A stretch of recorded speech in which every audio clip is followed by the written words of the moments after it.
There's more than one way to make a fingerprint sensor, but in this video we're going to focus on one kind, which uses light to detect the tiny ridges that make up your fingerprint. Light is a wave of electric and magnetic fields.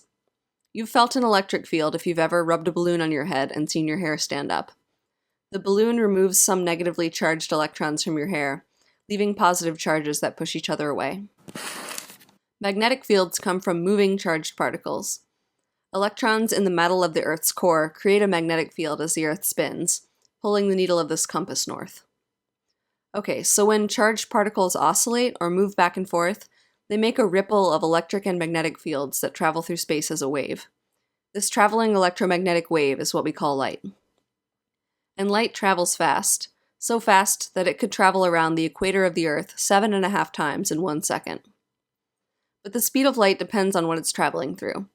The maximum speed of light is in vacuum, like outer space. When light travels through a material like water, it interacts with the atoms in the material and slows down. We quantify the speed of light in a material by the ratio of the speed of light in vacuum over the speed in the material, which is called the refractive index.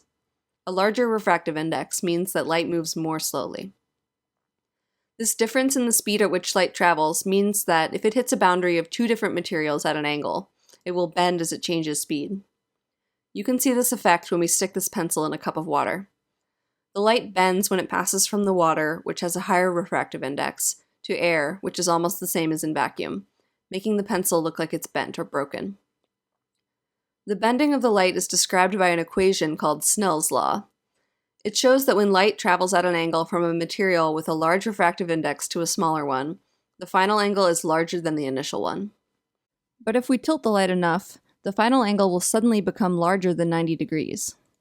Which is pretty weird, because it means that the light doesn't make it into the second material at all. It's reflected back. We can demonstrate with this prism and a laser pointer.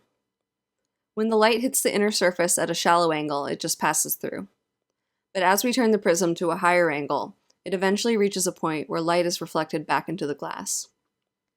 This effect is called total internal reflection, because light that hits the boundary at a steep enough angle completely reflects, as if it hit a mirror. Total internal reflection is also what keeps light trapped inside of a fiber optic, in the same way that we've trapped light inside this glass beaker filled with water.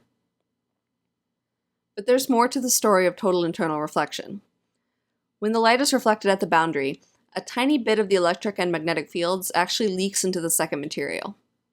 This tiny leaking field has a beautiful name. It's called an evanescent wave. The electric field only penetrates about 100 nanometers past the boundary. A human hair is 1,000 times bigger. Optical fingerprint sensors use this effect to detect your fingerprint. Inside the sensor, light shines on a piece of glass at an angle steep enough to cause total internal reflection. So when no finger is present, all the light is reflected to a camera. When you press your finger against the glass, the ridges in your fingerprint get close enough to interact with the evanescent wave. They disrupt the reflection and cause the light to be scattered instead. It's called frustrated total internal reflection. So where the ridges are, no light is reflected to the camera, and those areas look dark. The camera records an image showing the ridges of your fingerprint, which can be used for identification. This produces a more reliable image of the fingerprint than just taking a snapshot with a digital camera. It's also harder to fake because the image won't appear unless ridges and valleys are actually pressed against the glass, so a photo of a finger won't fool it. And that's how optical fingerprint sensors work.